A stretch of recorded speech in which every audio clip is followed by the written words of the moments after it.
Democratic Socialists of America chapter in New York disinvited Professor Adolph Reed from speaking at a chapter event over Zoom. Now, after the Professor Reed was set to discuss how the left's focus on the disproportionate impact of coronavirus on black people undermines multiracial organizing. So the DSA alleged that Reed had downplayed racism, saying that to let him speak would be, quote, reactionary, class reductionist, and at best tone deaf. I wanted to get Michael Powell on. He is the author of a piece that just went up at the New York Times yesterday about Adolph Reed, who's one of my favorite thinkers on the left, and how there was an incident where Reed was supposed to speak to a meeting that was on Zoom, of course, because of the pandemic, co-sponsored by a couple of different branches of the Democratic Socialists of America, the main socialist organization in the United States, and why that became so controversial. Last time I spoke about Adolph Reed, this DSA controversy was still fresh. We didn't have a lot of details. It seemed like multiple people were embarrassed from multiple angles, so everybody was being quiet. But now we kind of have a picture of what the fuck was going on. It's just not being publicized. And because it's not being publicized, Adolph Reed's people are out here spinning narratives and trying to rehabilitate this man's image. And partly what they're doing is they're trying to sell this as an instance of cancel culture. So, I guess first things first, right? So just basically, since, my hope at least is that there will be people who watch this who aren't like immersed in the subcultural trivia of debates between different kinds of socialists. I think like a good place to start is who is this guy? Like, why is Adolph Reed somebody who would normally be invited to speak at a socialist meeting? Well, that's a great question. I mean, and I should say I've read, Adolph Reed for 30, 40 years. I think it's fair to say one of his longtime takes, has been the importance. He certainly does not say that race doesn't matter. He doesn't go there, but he says that, without an understanding also of class and of the, that a left analysis and a left organizing will ultimately founder without the two of those. But then this kind of funny position started to pop up around DSA and like other younger leftist groups or whatever, calls, it's been satirized by its opponents as both-andism, right? That it's like race and class. And say, yeah, okay, well, that's great, fine. So what does that mean exactly? So this Michael Powell guy is a writer with the New York Times. And what he just did is just straight bullshit you. And in this case, I mean, he was bringing up around COVID-19 that much of the discourse for some period of time had been on racial disparities. I think foremost probably on, African Americans who, and let's be clear, I mean, were disproportionately getting sick and were disproportionately dying, I think, because of the nature of the work that they were doing, which is very often frontline, and because they live, because many African Americans, certainly poor and working class, I speak it like from Brooklyn where I live, they live in overcrowded conditions. So, what he argued is that, look, if you focus on that, if you focus on those disparities, you're running the danger of falling into old kind of race, race-based ideas of kind of medicine, of biology, of race, and he thought that was a dead end. So the whole controversy with Adolph Reed is that he didn't want people to break down the statistics of COVID infections by race because he didn't want to have discourse on racial disparities. He didn't think that would tell us anything. The problem is that when the stats came in, we saw a huge disparity of infections among black people. This obviously makes Reed look crazy. And this is who they're bringing out as the cleanup crew for Adolph Reed. But one thing I want to say, right? Not all black people live in Brooklyn. We don't all live in cities. But there is one thing that a lot of us still experience as far as our living conditions. We are largely still living in segregated areas. And a lot of this segregation can be traced back all the way to the authentic thing. But regardless of that point, Reed is claiming that there's this whole issue with race medicine. I have not seen anyone in any outlets claiming that because of black people's biology that we are more susceptible to COVID infections. Like, it's just not a thing. And Reed nor his people behind him are providing any examples. Like, I have yet to see them point to any articles that are suggesting some racial differences in biology. I haven't seen them pointing to any doctors that are pushing this shit. Like, it's just them saying it because they don't like the racial disparity discourse. But let's say Adolph Reed truly believes that there's an issue with race medicine in the medical profession. If that were the case, then he must also believe that there is an underlying racial bias that is happening in that profession.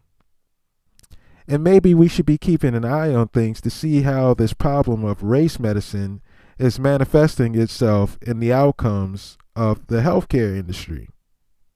But then we're talking about racial disparities, right? But really, the main reason, right, that black people are more likely to die of COVID than white people is the unequal distribution of poverty.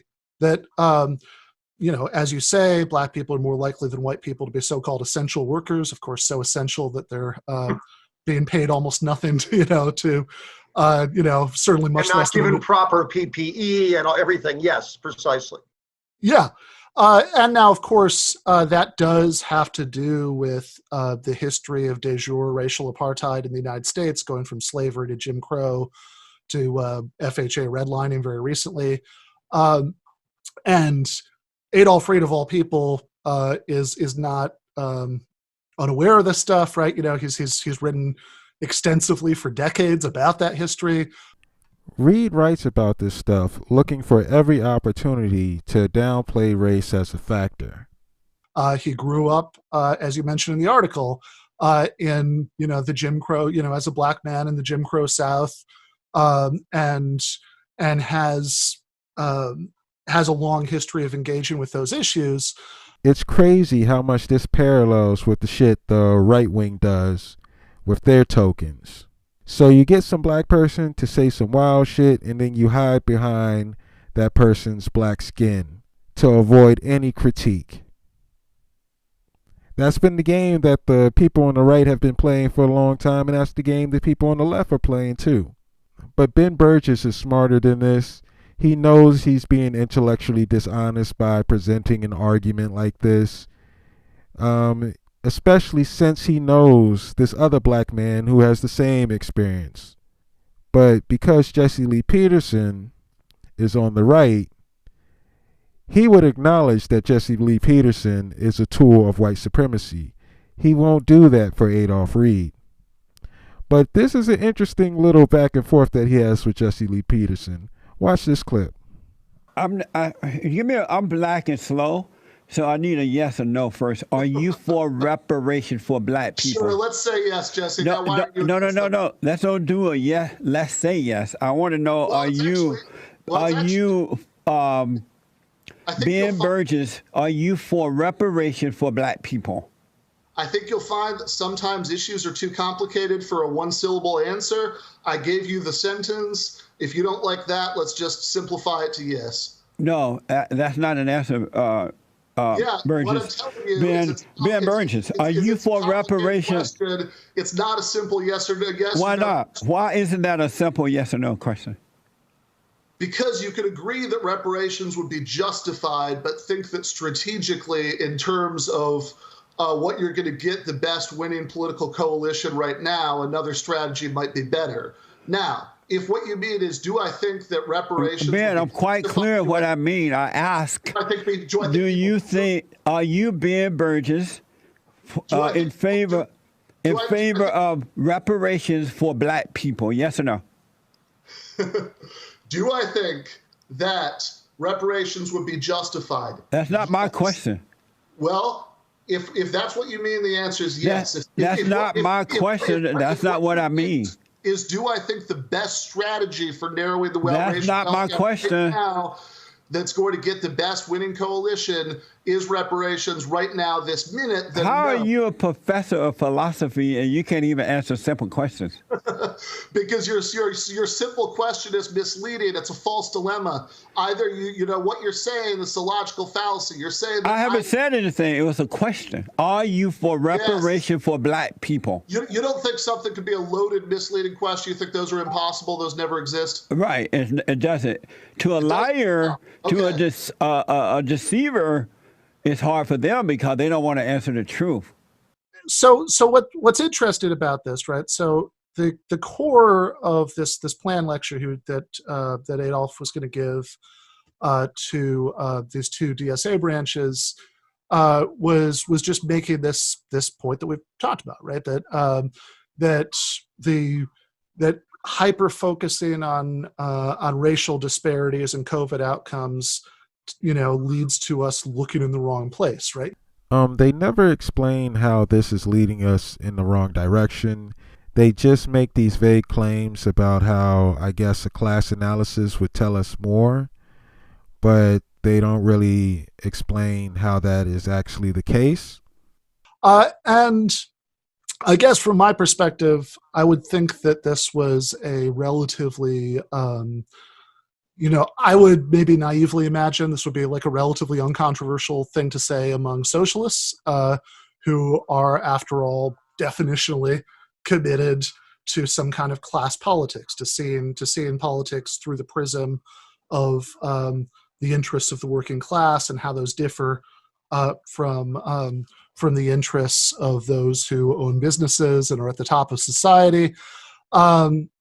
But by the time this happened, what you kind of talk about in the article, and most of the article is devoted to the kind of underlying substantive issue about like how we should think about the relationship between these things, racial bias, class structure, the history of all of those things. Mm-hmm. And there's a reason why they're focusing on these grander ideas instead of the specifics of the actual event.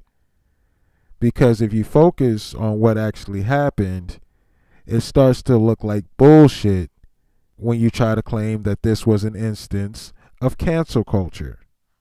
But the opening hook, right, is about the way that people were accusing Reed of being a class reductionist, which is basically someone who, the accusation is that you don't really care about anything except for economics, and you tell other people not to care about anything except for economics.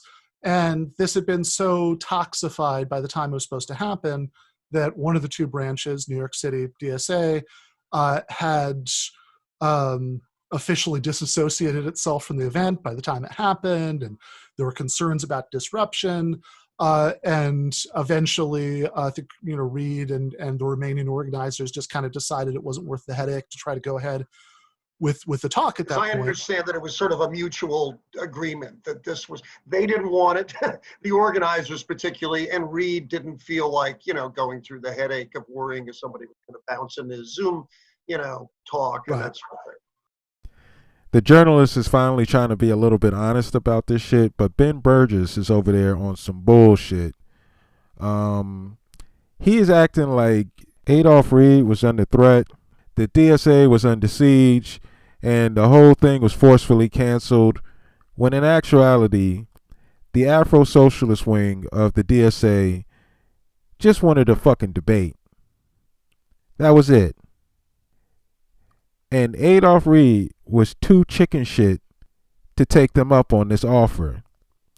So he agreed to shut the shit down, and he ran. Now, honestly, at this point, I think the Afro-Socialists are being stupid. You have to see the games that are being played. they are doing a whole PR thing with this Adolph Reed character, and they're making the Afro-socialists out to be the bad guys.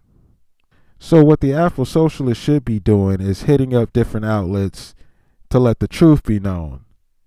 But I think a lot of them are afraid because they don't want to alienate white people and become known as the angry blacks that made a big fuss about a race issue. And that only lets you know how much these motherfuckers have been programmed. He was to give a speech basically at this event. And I think really what happened was it wasn't so much that they outright said all of a sudden that he should not attend. They wanted to kind of transform it into a debate at the very last moment. Reed didn't really want that. He had not prepared that. He had prepared sort of a lecture. And it was a great irony, honestly, that a man who has spent his life writing about the very issues that I think the people in this organization care about was kind of essentially kicked out of the event because he didn't at the last moment want to transform it into a kind of a debate rather when he came to give a lecture. So now this is crazy. This guy starts off by telling the truth about the actual debate request. But watch how he immediately flips the narrative. Yeah, I mean, I think that, and again, I think we should be careful. Like, I think there are many people in other DSA chapters who would love to hear Adolph Reed Jr. I think this was kind of a one-time event, but at the same time, there is this tendency, I think, among folks that if you don't agree with someone on 20% of things or 10% of things, therefore it's not really useful for you to hear them. It's not really useful to have them in the room with you. I think that tendency, it's particularly strong on the political left sometimes.